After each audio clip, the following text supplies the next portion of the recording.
The next thing we're gonna work on is leave it. So I know you guys said he already knew leave it, so I'll just go through it quickly.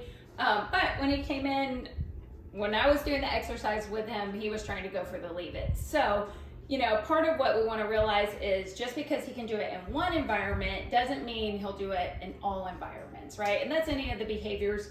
And that's part of why we always wanna be working on socializing, and socializing meaning new environments too. It's not just meeting other dogs, it's meeting new people, new environments, just different things changing, and always making those really positive experiences for him. But also that he learns, okay, I do this training in Cassandra's living room, but it also means the same thing in the backyard. And it also means the same thing when we're at Lowe's. So we wanna make sure we're getting out, practicing in lots of different locations. We're gonna know when the environment changes that it's gonna be harder for him, and that's just normal. And we can maybe, what our criteria would be in the house that we consider him getting it right, we might lower it slightly for when we're out in new environments and help, you know, build him back up. So let's go through leave it. I'm just gonna show the exercises I've been doing. So first off, when I do leave it, he is not going to get the leave it. So I'm not gonna say leave it and then take it. It's just, if I say leave it, it means do not touch it. Drop it would mean spit it out. So one day we were outside, and I mean, he found like the smallest little stone. So when he was sniffing, I probably said leave it. And then as soon as I saw it was actually in his mouth, we switched to drop it. But honestly, if he grabs something he shouldn't have, you, like a stone, you might take your finger in and just like swipe his mouth and get it out, and then do a leave it again.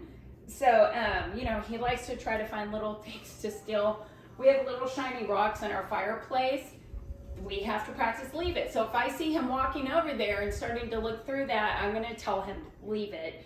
If he comes away, I will absolutely praise him. So this is like a yak, I don't know, it's like some dried yak milk treat, but this is gonna be the leave it for right now. So I'm not gonna give him this. Jack, come, hurry, come, good boy.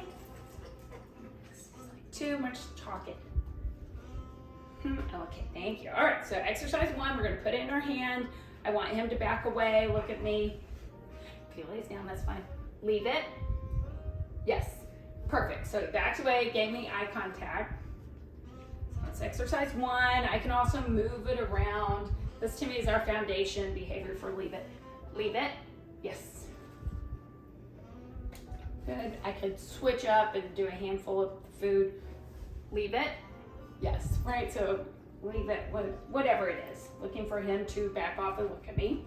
All right, now exercise 2, I'm gonna put my leave it on the floor and cross it off, but I could also be putting it on a low table or chair, you know, somewhere he might be sniffing around. And these are doing setups so that, you know, I'm always right there to help him make the right choice. So I'm gonna cross it off, leave it. Yes.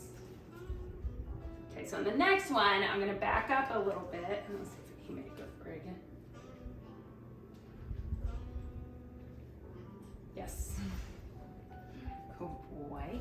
All right, I'm gonna have him get up, because a lot of times when our dogs are holding a position, way more likely to get it right, because they're going, oh, okay, I'm already in the down, I'm gonna be good.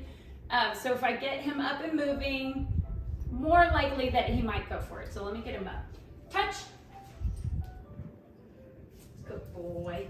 Okay, so we're gonna leave it, leave it.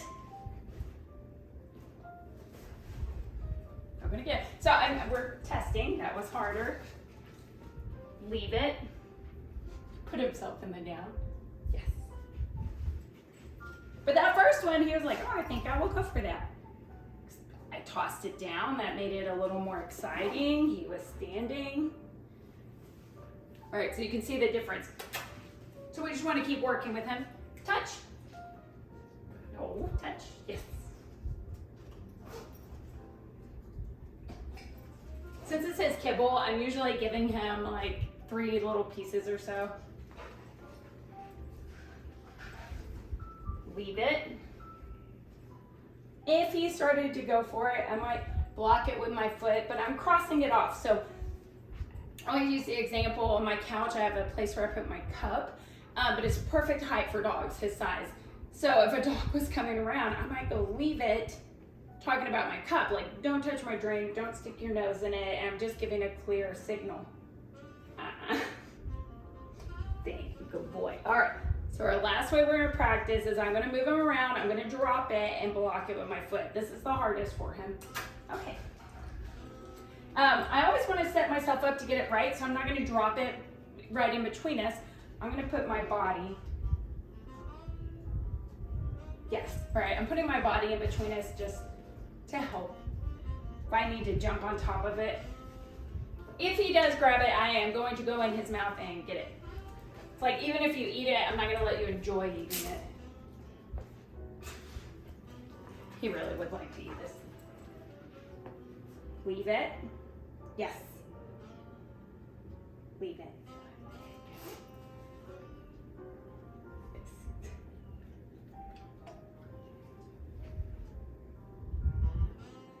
Yes. Good boy. I'm really just kind of waiting for that eye contact. He's like, I just think I'll stare at it. Leave it. Yes. Good boy. Good boy. It's a tough one. Leave it. Oh, that's a good boy. That's a good boy. Okay. So this is leave it. Drop it is to spit it out. Think of your drop it as an exchange if you have an exchange. Okay. Next thing we're going to work on, and I'm sure y'all probably introduced this in puppy classes. I call it park it. Sometimes they call it like your settle mat or the relaxation station. What we're really working on is him going to a mat and laying down, and then it's somewhat performing a stay, except we don't call it a stay. But just the idea here is that we're sending him over to a bed or a blanket or something and having him relax. Good boy. Sometimes when I put this down, it becomes like a magnet, right? So as soon as you put it down, they try to jump on it. Let's see. Oh, yes. Good boy. Good boy. So I'm just rewarding him choosing to go, and then I'm going to send him over. So right now I'm going to try to stay in the frame of the camera, but my hand cue, you know, I'm going to, okay, got it? I'm going to look at the bed and point at the bed, and I will say, park it. Okay, Jack, come. Good boy, go side. Side. Jack, park it. Oh, you found it. Yes. Okay, now from here, one of the things I like to do is toss the treat, right? Toss it to him at a distance.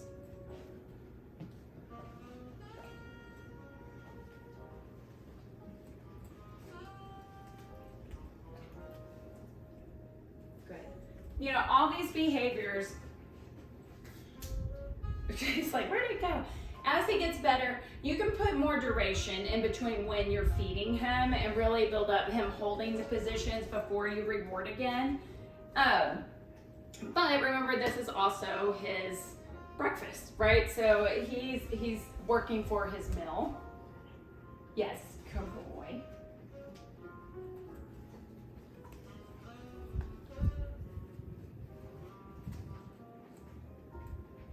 Okay. So I'm going to release him off. Okay, Jack. Good. I like to play a game where you can't see it in the camera, but I'll send him to park it. I'll move, I'll reward, and then I'll say, okay, and I call him into side, and then we'll practice our sit down stand, you know, being at side, and then I send him back over to the park it. And that way too, you can kind of move around and work on calling him to you. I'll do that on park it. When I do stay, I always try to go back to my dog and release them, because on stay I want it to be this very solid behavior that even if I go out of sight, I'll come back and release you. So, but on park it we might go at a distance. Park it's a little more relaxed, so I don't mind on park it if you do call him over to you at a distance. Okay, let's see. Just want to make sure we're covering coming when called. The best way to practice coming when called is when he's not with you, just to randomly call him to come, reward him. And reward could be petting, praising, picking up a toy and playing with him. It doesn't have to be food, but calling him to come, some kind of reward, and then let him go back to doing what he was doing. Playing that in the backyard is huge. So he's out sniffing, you call him to come, reward, praise, praise, praise. Okay, go play. and you send him back out. Now, if you're gonna do this in the front yard, I would do it on a long leash, right? Like a 20-foot lead, you can get a drag line, until you completely trust him. Not all dogs can be trusted off leash, it depends on the dog. And technically, you're not even supposed to have your dog in the front yard off leash. But if you're wanting to practice, safely practice on a long line, you can practice your stays, practice coming when called, but make a big deal out of it when he comes to you. Praise him. It needs to be the best thing. Do not call him to come if you're upset with him, because you'll ruin your recall. And on walks, when you're walking, you can also stop, let him go towards the end of the leash, back up and call him to come. So let's see, so we got off jump, not jumping up. When we were out, most of the time he was not jumping up on people because he was hesitant meeting them. So I could get him in a stay next to me and let him hang out and watch what was going on. But he was not trying to jump up on anybody. When he was approaching them, he was coming up and sniffing. But that doesn't mean in the house he wouldn't like to jump on you, his family. So when he's coming at you, go ahead and cue him to sit. If he does try to jump up, I want you to turn away and say off. But it's a two-part thing. You turn away, ignore the jumping, but the other part is just tell him what you want him to do, especially when he's excited to see you. So he's coming, give a big cue to sit. When he comes up and sit, then you can praise and love him. I know you said you kind of will roll around with him on the floor. That's fine, it's on the floor. Just know that when you get on the floor, that's probably a cue that you're gonna play a little bit. And that's fine, that's what you'll do, it's great. Okay, I think that is it. We'll try to do a loose leash walking video, but all that is dependent on the weather outside because it gets too hot sometimes. So, okay.